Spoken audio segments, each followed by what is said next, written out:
자, 오늘은 주님이 기억해 주시는 사람이란 제목으로 하나님 말씀 함께 나누겠습니다. 우리나라 그 대중가요의 발라드곡 작사에 최고봉을 찍은 분들이 몇 분 계신데 그 중에 여자분 중에 한 분이 박주연이라는 작사가입니다. 작사가. 이분은 이제 글을 쓰시는 분인데 이분이 이제 저작권 협회 등록된 곡이 329곡인데 한때 수입이 수많은 작곡가들보다 훨씬 더 수입이 많았대요. 그러니까 아주 주옥 같은 그런 가사를 많이 써서 음대에 음악을 만드는 그 대학에 작사 부분에 있어서 과목이 이분을 연구하는 과목이 있을 정도로, 그래서 작사를 함부로 하지 말고 어떤 곡이 있을 때 이 박주연이라는 분이 쓴 이 곡을 잘 연구해야 훌륭한 작사가가 될 수 있다라는 그런 이야기가 있습니다. 그런데 이분이 인터뷰에서 이런 말을 합니다. 남이 써준 작사 작곡이 아니라 자기 손으로 직접 써본 글이 자기 머리 기억 속에 남는다는 거예요. 자기가 직접 써본 거, 남이 이렇게 써준 거 말고 자기가 손으로 이렇게 써본 것이, 그것이 자기 기억에 남는다. 당연한 말이죠. 근데 이분이 보니까 중학교 때부터 쓴 일기장을 공개를 하더라고요. 그래서 여러분, 제가 한번 이거 불러보고 싶은데 이것도 예배 시간이라 대중가요라 부를 수도 없고 아주 그 수많은 주옥 같은 그런 가사들이 이미 중학교 시절 일기장에 다 기록이 되어 있던 거예요. 그러니까 이분은 어떻게 음악을 작사하냐면은 자기 일기장을 들춰보면서 그때의 그 감정과 이렇게 매칭이 되는 그 멜로디가 있으면 그 가사를 이렇게 뽑아서 약간 수정하고 약간 이렇게 덧입혀서 곡을 만든다라는 거예요. 그러니까 손으로 기록한 일기장이 있었는데 그 기록된 것이 자기 기억에 있고 그 감정과 그 마음이 그 손과 머리에 남아있다라는 거죠. 그래서 지금도 작사를 할 때는요, 이분은 그 컴퓨터를 사용 안 한대요. 컴퓨터로 이렇게 하는 게 아니라 직접 손글씨로 써서 이미 썼던 가사를 하나하나 살펴보면서 이제 작사를 한다라는 거예요. 제가 이제 이 말을 이제 들으면서 이게 신앙생활과도 연관이 되어 있겠구나 이런 생각을 하면서 우리 천지사방에 지금 널려 있는 사람들이 만들어 놓은 유튜브에 어떤 그런 기록물들이 있잖아요.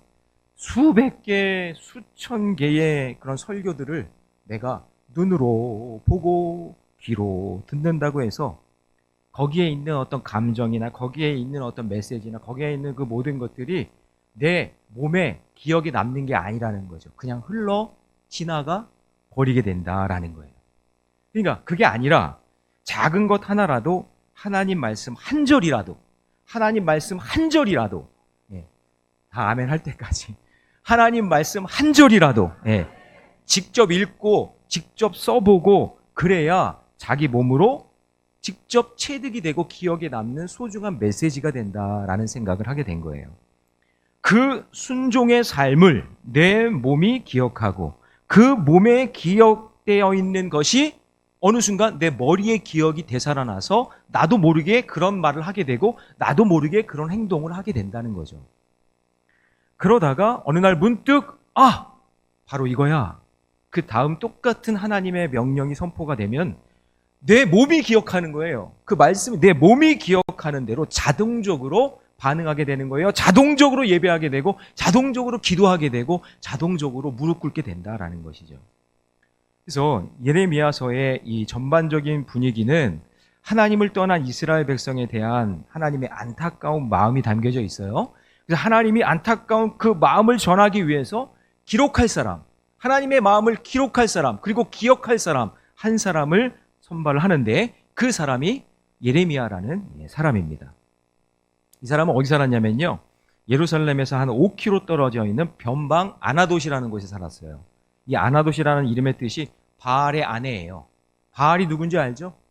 아주 우상의 대장 아니겠어요? 그 우상의 대장의 아내라고 하니까 여기도 마찬가지로 엄청난 우상이 있었던 곳이겠죠? 근데 이곳에서 조상의 실수로 몰락한 제사장 가문 출신이고 또 그런 몰락한 제사장 가문이었기 때문에 자기 마음속에 엄청난 열등감과 수치심으로 가득한 한 청년이 있었어요. 그리고 자기 정체성은 제사장인데 자기가 제사장 가문에서 이렇게 자라왔으니까 자기 정체성은 제사장인데 기능적으로는 아무것도 할 수 없는 예레미야라는 이 청년을 부르셔서 주님이 말씀하시는 거예요. 야, 너 아이라고 하지 마라. 내가 너를 짓기 전부터 알았다. 너 어머니 뱃속에서부터 나오기 전부터 내가 너를 기억했고 내가 너를 부른 거야. 너는 내가 너를 통해 해야 될 일들을 잘 기억하고 저 열국에 향해 외쳐야 되는 사명이 너에게 있는 거야 라고 말씀해 주시는 거예요. 그래서 예레미야 1장에서는 하나님 말씀을 받은 예레미야를 부르시는 내용이 나오고, 그리고 오늘 본문 예레미야 2장에서는 이스라엘 백성을 향한 안타까운 하나님의 심정을 예레미야에게 보여주시는데, 그 전에 이스라엘 백성들과 사랑했던 아름다운 기억들, 너희 선배들이, 너희 조상들이 나와 함께 했던 그 아름다운 기억들을 먼저 말씀해 주시는 거예요. 그 기억을 끄집어내는 거예요. 자, 2절 말씀 같이 한번 읽어봅니다. 시작. 가서 예루살렘의 귀에 외칠지니라. 여호와께서 이와 같이 말씀하시기를 내가 너를 위하여 내 청년의 때의 인애와 내 신혼의 때의 사랑을 기억하노니 곧 씨 뿌리는 못하는 땅 그 광야에서 나를 따랐음이니라. 하나님이 기억하시는 것이 있다고 말씀하시는 거예요. 내가 이런 기억이 있다. 성경에서 여러분 기억이라는 단어가 나오면 그게 히브리 말로 자카르라고 하는데 아주 특별한 의미가 있어요. 우리는 대부분 기억 그러면 영어로 뭐 메모리, 컨시더, 싱크 이런 거 생각하잖아요.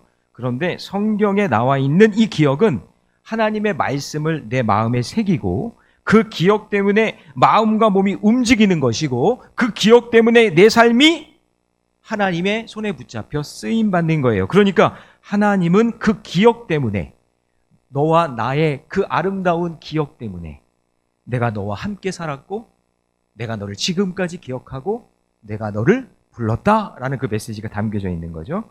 그런데 하나님이 무엇을 기억하시냐면 오늘 2절에 보니까 내 청년 때의 인애와 내 신혼 때의 사랑을 기억한다고 하십니다.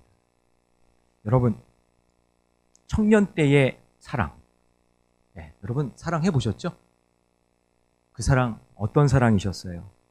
그 사람 생각하면 가슴이 막 쿵쾅쿵쾅 뛰고 통제가 안 되고, 얼굴 표정이 보니까 완전히 그때 감정을 잃어버리셨군요. 막 이렇게 풋풋하고 순수한 사랑, 그러나 좀 철 없어 보이고 그리고 감정적이고 그런 사랑 때문에 실수도 하고 막 그러잖아요. 그러나 여러분 그 청년의 때에 철없는 그 사랑을 하나님이 어떻게 하신다? 기억하신다. 그 얘기예요. 철없을 때 그 사랑, 철없던 그 신앙을, 철없던 그 믿음을 하나님이 다 기억하고 있다. 자, 그리고 여러분 신혼 때의 사랑, 그 어떤 사랑일까요? 가진 것 없어도 행복하고, 권사님 생각이 나시나 봐요. 네. 가진 거 없어도 막 행복하고. 저는 오리동 산동네에서 거실 하나, 방 하나에 살았는데, 이거 고가 없어가지고 가구를 온전한 걸 못 줘서 주니어 장 있잖아요. 주니어 장을, 아이들 쓰는 장을 갖다 놓은, 그러니까 천정이 낮은 그런 집에서 살았는데요. 비가 오는데 비가 새요. 근데 둘이 이렇게 보면서 웃고 있는 거예요. 그게 희한하죠? 그때는 그렇게 천정에서 비가 새도 그렇게 웃고, 겨울이 됐는데요, 보일러가 터졌어요. 그러더니 끌어안고 그냥 자고요. 그냥 그게 큰 문제가 안 되는 거예요. 참 희한하죠? 한겨울에 보일러가 터지고 천정에서 비가 떨어지는데도 행복해요. 지금보다 훨씬 가난했고 못 살았는데 행복했죠. 왜죠? 사랑하는 사람이랑 함께 있으니까. 못 먹어도 행복하고 못 입어도 행복했죠. 지금도 행복합니다. 네. 영국의 유명한 어떤 광고회사가 거액의 상금을 걸면서 이런 문제를 냈어요.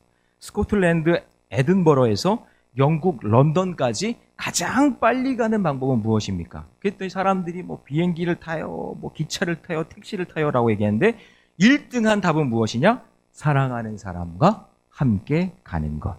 사랑하는 사람과 함께 간다고 해서 여러분 그 길이 줄어들거나 아니면 뭐 특별히 변화되는 게 아니잖아요. 왜 가장 빨리 가는 방법이 될 수 있을까요? 사랑하는 사람과 함께하면 그 지루한 긴 시간을 잊을 수 있기 때문에 그 시간이 가장 행복한 시간이 되는 거죠. 자, 이렇게 사랑은 고난의 상황을 즐거운 시간으로 바꿔놓는 것입니다. 그런데 여러분 지금 어떠신가요? 결혼해서 애 낳고 키우면서 정신없이 살고 또 10년 지났고 20년, 30년 지나서 손주도 보고 세월 지나갔는데 그 신혼 때의 그 사랑의 기억만큼 지금 내가 행복하게 살고 있냐라는 것이죠. 하나님이 이 말씀을 하시는 이유는 너희가 청년의 때에 그 신혼의 때에 철없지만 순수했던 그 첫사랑이 그립구나. 가진 것 아무것도 없이 출애굽해서 하나님과 교제하면서 그 청년의 때에 함께 주고받았던 이야기들, 실수도 하고 넘어지기도 하고 다치기도 했지만 그때 나를 따라왔던 그 청년 때의 그 기억이 내가 너무나 그립구나. 가진 것 아무것도 없이 먹을 것도 없이 마실 것도 없었지만 그 광야에서 나를 따랐던 그 신혼의 때의 그 사랑이 그립구나. 그럼 여러분 출애굽 상황을 한번 생각해 보세요. 앞을 보니 홍해가 가로막혀 있고 뒤에서는 애굽의 병사가 쫓아옵니다. 그런데 모든 것을 하나님의 은혜로 간신히 홍해를 건너 광야로 들어갔는데 정말 아무것도 없는 게 광야 아니에요? 그런데 정처 없이 쫓기고 있던 그때가, 아무것도 없어서 괴로웠던 그때가 오늘 성가대가 찬양했던 것처럼 주만 바라보는 귀한 시간이 되었다라는 겁니다. 하나님께만 바라보고 부르짖을 때 구름기둥과 불기둥으로 인도해 주셨고 그때가 가장 행복했던 허니문이었다라는 기억을 하나님이 말씀해 주시는 거예요. 왜냐하면 그 순간만큼은 그 어떤 우상도 섬기지 않았고 오직 하나님만 바라봤던 광야가 내게 있어서, 하나님 입장에서예요, 내게 있어서는 가장 행복한 시간이었다고 하나님이 기억된다고 우리에게 얘기하시는 거예요. 그런데 오늘 본문에서 남유다 백성이 상황이 어떻게 변했죠? 적과 꿀이 흐르는 가나안 땅에 들어간 후에 그들이 땅을 차지하고 그 땅에 열매가 생기고 그리고 수입이 생기고 그러다 보니 욕심이 생기고 갈등이 생기니까 그때부터 내 기억 속에서 하나님은 점점 멀어지는 거예요. 하나님을 가까이 해야 되는데 하나님은 점점 멀어지고 손쉽게 찾을 수 있는 산당에 가서 거기서 우상 숭배하고 다른 우상을 찾는 그런 죄를 범하게 되는 겁니다. 그렇다면 오늘 말씀을 통해서 이스라엘 백성의 이 실수를 우리가 반면교사 삼아 하나님이 기억하시는 사람으로 살아가는 우리 모래내교 모든 성도들이 되시기를 주님의 이름으로 축원합니다. 자, 그러면 하나님이 기억하시는 사람, 오늘 본문에서 어떤 사람을 이야기할까요? 첫 번째 같이 있습니다. 시작. 하나님의 말씀을 온전히 수용하는 사람입니다. 자, 1절 말씀 같이 있습니다. 시작. 여호와의 말씀이 내게 임하니라 이르시되. 자, 여러분 성경을 보면 항상 사건이 일어나기 전에 하나님의 말씀이 먼저 임하게 됩니다. 그래서 여러분 본문을 읽다가 1절에서 여호와의 말씀이 임했다라고 하면 그 뒤에는 사건이 일어나는 거예요. 우리가 오늘 하루 만나는 사건 사고 속에 말씀 묵상으로 그 시작한 시간과 사건이 있다면 그러면 하나님은 놀라운 지혜와 능력으로 저와 여러분에게 인도해 주실 줄 믿습니다. 근데 말씀이 없어요. 해석된 말씀이 없어요. 내가 가지고 있는 무기가 없으면 이 세상에 일어나는 사건과 사고가 해석이 안 되는 거예요. 그러니 여러분 오늘 우리가 일주일을 시작할 때 주의 말씀 받고 하루를 시작할 때 새벽에 말씀 받고 말씀을 계속해서 묵상하며 그 말씀에 체득된 것으로 세상을 승리할 수 있음을 믿으시기 바랍니다. 그래서 예레미야서에서는요, 여호와의 말씀이 내게 임하니라 이 말씀이 150번 이상 나와요. 계속 나와요. 그러니까 그때마다 사건 사고가 있는 거예요. 왜냐하면 예레미야는 모든 사건 사고 속에 자기의 뜻이나 생각을 섞지 않고 하나님의 말씀만 전하겠다는 그런 결심을 한 거죠. 내 생각 전하지 않겠습니다. 하나님의 말씀만 전하겠습니다. 그게 당연한 이유는 이 예레미야 자체도 너무 연약하고 부족하니까 그래서 예레미야가 쓰임받는 이유가 되는 거예요. 다른 걸 섞을 이유가 없는 거예요. 다른 걸 말하지 말고 하나님 말씀만 받아 전하겠다라는 거죠. 그 당시에 유명하고요, 네임밸류 높은 그런 제사장들, 서기관들, 율법학자들이 얼마나 많았는지 몰라요. 예루살렘에 다 모여 살았어요. 그러나 저 변방 땅에서 하나님이 내가 너를 태초 전부터 지명하여 불렀다. 하나님은 그들에게 말씀하지 않았어요. 왜냐? 그들은 하나님의 말씀을 자기 생각으로 다 채워놨어요. 은 바르고 금 바르고 완전히 인본적인 색깔로 다 만들어버려서 하나님의 말씀을 변질시켜버렸어요. 그런 이 순간 순수하게 겸손한 마음으로 하나님 말씀을 전할 사람, 그 사람을 찾았는데 그 사람이 누구라는 거예요? 나는 아이라. 나는 전할 수 없습니다. 입술이 둔합니다. 라고 고백했던 예레미야를 부르시는 거예요. 그래서 우리도 하나님 말씀을 받을 때에 있는 그대로의 말씀을 지속적으로 반복해서 받는 것이 중요한 거예요. 그래서 우리 교회는 여러분 큐티인 성경 본문 맞춰서 전 교인이 함께 읽어가고 있는 거예요. 주일 본문을 원 메시지로 해서 전 세대가 함께 그 말씀을 공유하는 거예요. 왜 이것이 중요할까요? 여호와의 말씀이 전 성도에게 함께 임하는 것이 중요하기 때문에 그런 거예요. 저는 이번 추석 명절에 믿지 않는 가족들을 만날 때 풍성한 선물을 서로 나누겠지만 그 풍성한 선물 그 사이에 9월, 10월 큐티인 책자를 껴서 같이 넣어서 여러분 선물했으면 좋겠어요. 5,000원밖에 안 해요. 그거 여러분 산다고 저한테 누가 돈 주고 그러지 않아요. 커피 한 잔 값이니까 큐티인 책을 사서 선물로 한번 그 복음을 전하고 생명을 전하는 적용을 한번 해보시기를 주님의 이름으로 축복합니다. 자, 두 번째, 하나님이 기억하시는 사람은 어떤 사람일까요? 같이 있습니다. 시작. 하나님의 말씀을 가서 외치는 사람. 자, 그럼 예레미야에게 어떤 말씀이 임했나요? 2절 말씀 앞부분에 보니까 자, 따라해 봅니다. 가서 예루살렘의 귀에 외칠지니라. 자, 두 가지 동사가 나오는데 가서 외칠지니라. 이 말씀이 내게 임하는 이유가 뭐냐? 아이고 좋은 말씀이네요. 목사님 은혜 받았어요. 그게 아니라 물론 그것도 있겠지만 더 중요한 것은 내가 하나님의 말씀을 통해 은혜 받았으면 그 말씀은 나를 위한 말씀이 아니라 나만을 위한 말씀이 아니라 그 말씀이 필요한 누구에게 그 복음을 들고 찾아가서 어떻게 하는 거예요? 외치라. 하나님은 이 사람을 기억하고 있다는 거예요. 신앙생활이라는 이 말 속에는요 관계성이 있는 건데 하나님과의 나와의 관계에서 하나님 말씀을 받았다면 그것을 내 이웃과 내 옆에 있는 지체들에게 나누어주는 관계성도 있다는 사실을 기억하셔야 돼요. 그래서 그 말씀을 내가 받았으면 그 말씀으로 내가 먼저 살아내고 그 말씀을 거기서 끝내는 것이 아니라 그 말씀을 외쳐서 내 가족에게도 임하게 하고 내 친지들에게도 임하게 하고 내 일터에도 임하게 하고 그 말씀의 씨앗이 밭을 찾아가서 두루두루 뿌리는 역사가 있게 되기를 원합니다. 그래서 여러분 오늘 여기 오신 저와 여러분들은 복음의 전달자가 되시기 바랍니다. 모든 백성들이 하나님의 말씀을 받아서 그 말씀대로 살려고 애쓰고 그 삶을 통해 하나님의 말씀이 전파되는 놀라운 기적이 일어날 줄로 믿습니다. 그래서 여러분 어떤 특별한 날에나 무슨 전도 폭발, 전도 무슨 새가족 무슨 전도 주일 이렇게 만들지 말고 그렇게 할 필요가 없어요. 특별한 이벤트를 할 필요가 없어요. 오늘 나에게 주신 말씀이 있으면 그 말씀을 내가 은혜 받았으면 다른 사람도 은혜 받아야 되는구나 라고 생각하고 외치고 전하는 그런 은혜가 있기를 주님의 이름으로 축복합니다. 근데 여기서 외친다고 하면은 꼭 어떤 분들은 그래요. 예수천국 불신지옥 목사님 꼭 그렇게 밖에 나가서 외치고 소리를 질러야 됩니까? 라고 이야기하는 사람들이 있죠. 여러분 그분들의 심정을 몰라서 그러는데 급하면 그럴 수도 있는 거예요. 할렐루야. 급하면 마음이 정말 복음을 전하고 싶은 마음에 급한 마음이면 그렇게 할 수 있는 거예요. 여러분 그런 분들에게 손가락질하거나 에이 저러면 안 돼 이렇게 하지 마세요. 그분들은 급한 마음이고 너무나 중요하기 때문에 그렇게 피켓 들고 나가서 그렇게 외치고 있는 거예요. 뭐라고 하면 안 돼요.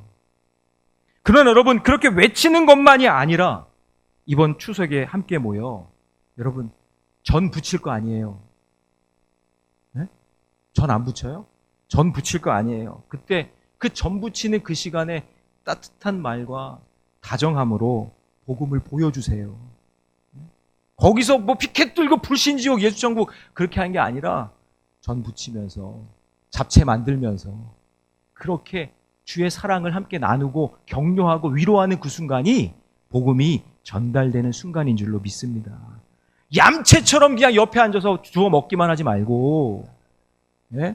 아무것도 안 하고 그냥 옆에서 누워가지고 그냥 이거 해라 저거 해라 그렇게 하지 말고, 정말 예수님의 마음으로 사랑으로 함께 그 자리에서 섬겨주고 나눌 때, 그때 복음이 슥 하고 전달되는 거예요. 내가 매일매일 하나님의 은혜를 받고 있는데 그 받은 은혜가 내 삶에 녹아져서 내 말과 내 눈빛과 내 태도를 통해 전달될 수만 있다면 여러분, 이번 추석 명절은요, 미션 대성공인 거예요. 네. 여러분, 추석 얼마나 좋아요. 하나님이 공식적으로 다 모아놓잖아요.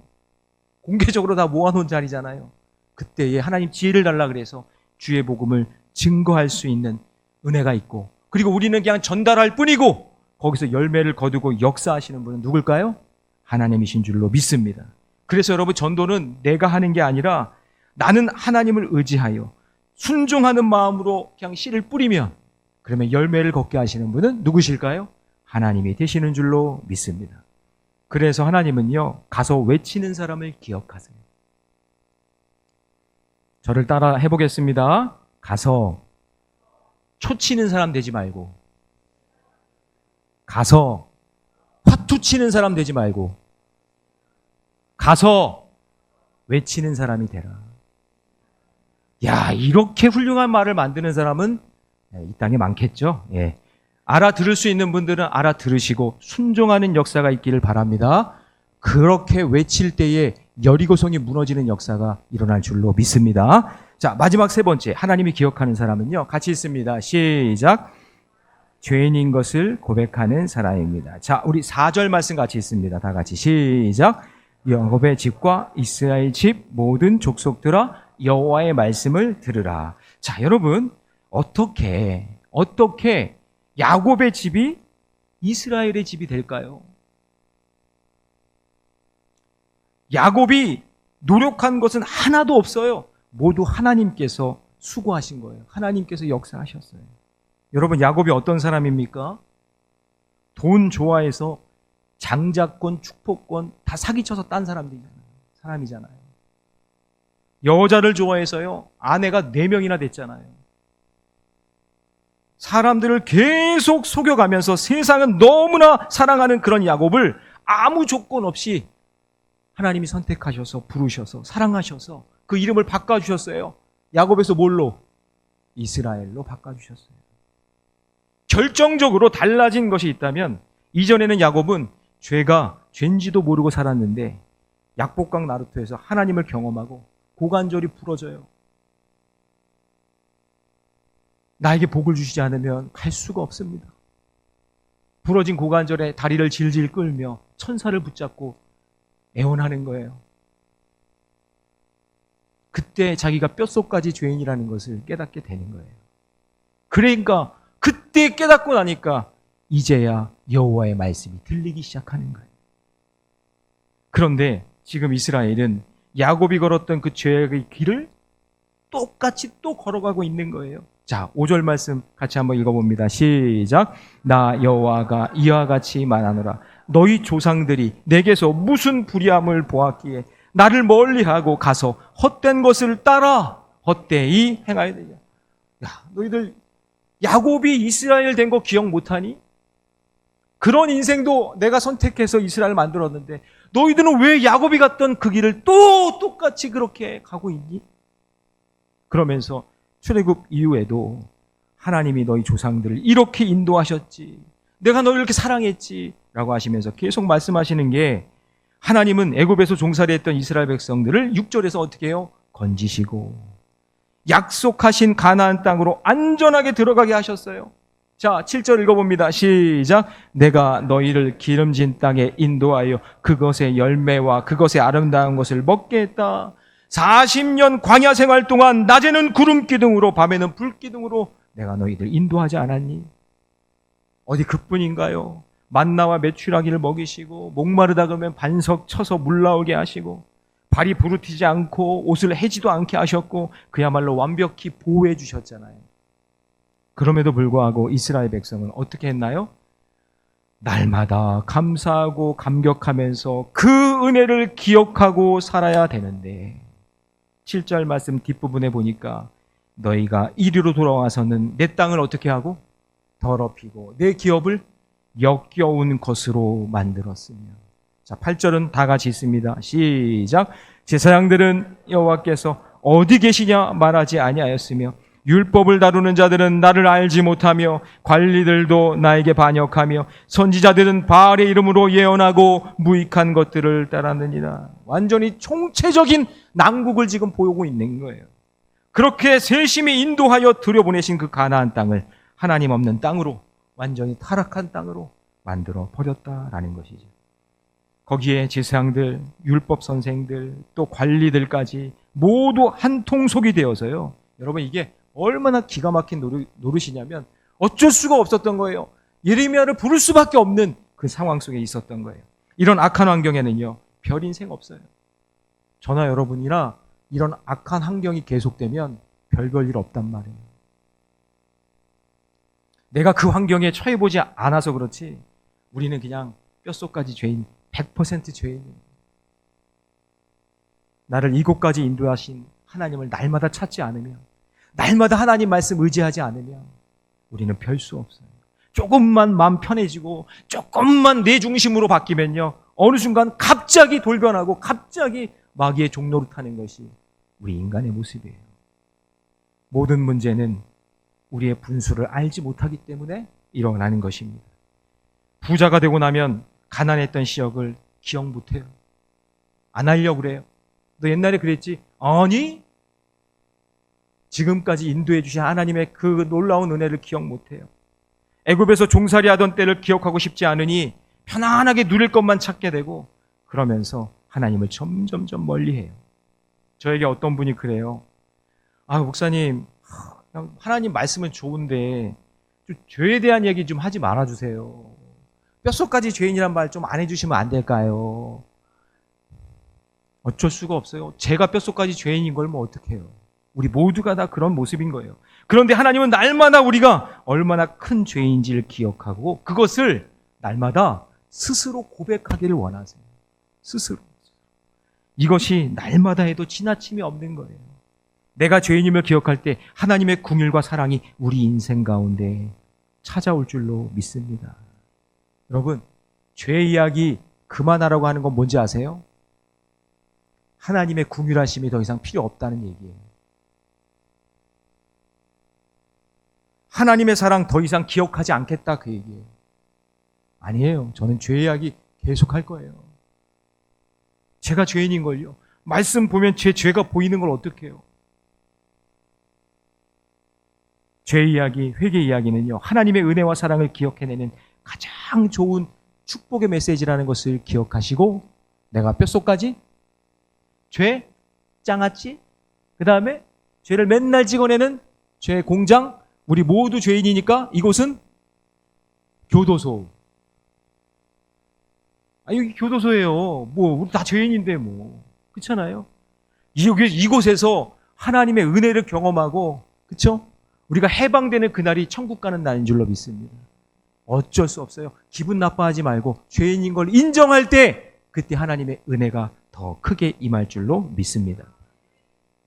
모든 기억을 잃어버린 88세 된 어떤 어머니에게 딸 린다가, 이거 진짜 있었던 일인데, 딸 린다가 물어봅니다. 뭐라고 물어보냐면 그 어머니한테 치매가 걸리셨어요. 린다를 아시나요? 라고 이 어머니한테 물어봤더니, 린다? 린다가 누구야? 몰라요. 그래서 아들이, 엄마, 나 폴 누군지 알아요? 폴? 몰라. 모르겠어. 그런데 이 딸이 그 엄마한테 예수는 누구냐고 물어보니까 당연히 기억하고 있는 듯이 말하는 거예요. 예수님은 나를 구원하시고 제 마음속에 사시는 분이고 저를 집으로 데려가실 분입니다. 나는 예수님을 사랑합니다. 사랑하는 성도 여러분, 우리가 정말로 두려워해야 될 게 뭔지 아세요? 더 가지지 못하거나 더 누리지 못하거나 막 물질 때문에 관계적으로 힘든 거, 그래서 그걸 이루지 못해서 그것 때문에 힘든 게 아니라, 그게 두려운 게 아니라 그런 걸 다 누리고 가지고 다 있지만 어느 순간 영적 치매가 와서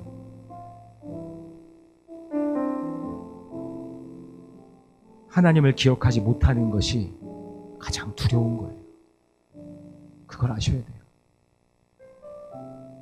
가나안 땅이 이스라엘 백성에게는요, 젖과 꿀이 흐르는 유토피아와도 같은 땅이었지만 정작 그 땅에 들어온 백성은 편안하게 누릴 것만 찾는 거예요. 여기가 좋네.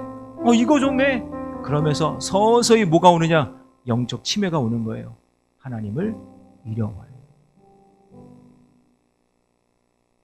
하나님이 자신들을 그 땅으로 어떻게 인도하셨는지, 하나님이 그 광야를 어떻게 건너게 하셨는지, 그들이 배고플 때, 그들이 힘들 때 어떻게 인도해 주셨는지, 그 하나님의 그 사랑, 그거 새카맣게 다 잊어버리는 거예요. 내가 이 자리에 있는 것이 당연한 게 아님을 여러분 늘 말씀으로 깨달으시기 바랍니다. 어떤 말씀이 들리든지 아멘 아멘 아멘 하면서 수용하시기 바랍니다. 그 말씀이 나만 누릴 것이 아니라 저 사람도 죽어가고 있으니 그 사람에게도 가서 외칠 수 있는 믿음의 용기가 있으시기를 바랍니다. 날마다 내가 뼛속까지 죄인이라는 것을 고백하며 하나님 말씀 없이는 살 수 없다는 것을 날마다 고백하며 사시기 바랍니다. 하나님은 그런 사람을 기억하세요. 하나님께 기억에 남는 그런 인생 되시기를 주님의 이름으로 축원합니다.